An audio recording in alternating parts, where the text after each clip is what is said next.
தொடர் மழை காரணமாக திருவள்ளூர் அருகே புலியூர் கண்டிகை கிராமத்தில் குடியிருப்புகளை சூழ்ந்துள்ள நீரால் மக்கள் இன்னலுக்கு ஆளாகி வருகின்றனர். கூடுதல் விவரங்களை நம்முடைய செய்தியாளர் பார்த்தசாரதியிடம் கேட்கலாம். பார்த்தசாரதி, தண்ணீர் தேக்கம் எத்தனை நாளாக இருந்து வருகிறது?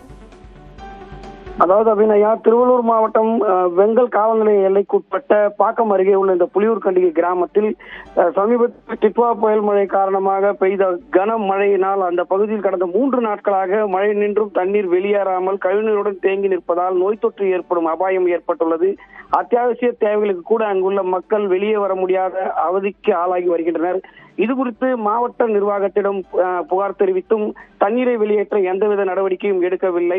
அதே போன்று அருகில் உள்ள தண்ணீர் குளம் ஏரியில் இருந்தும் காக்கலூர் தொழிற்பேட்டை பகுதியில் உள்ள தண்ணீரும் கிளாம்பாக்கம் பகுதி ஏரி தண்ணீரும் என அனைத்து தண்ணீரும் இந்த வழியாக வந்து ஒட்டுமொத்தமாக புலியூர் கண்டிகை சூழ்ந்துள்ளது. நேற்று கூட ஒரு விவசாயி வெங்கடேசன் என்பவர் மாடுகளை மேய்க்க சென்ற போது 2 மாடுகளுடன் அவரும் உயிரிழந்தார். தொடர்ந்து அந்த பகுதியில் உள்ள நீரை வெளியேற்ற அதிகாரிகள் நடவடிக்கை எடுக்க வேண்டும் என்ற கோரிக்கை எழுந்துள்ளது. அபிநயா, புலியூர் கண்டிகை கிராமத்தில் தேவையான நடவடிக்கை உடனடியாக எடுக்கப்படும் என்று நம்புவோம். விவரங்களுக்கு நன்றி பார்த்தசாரதி.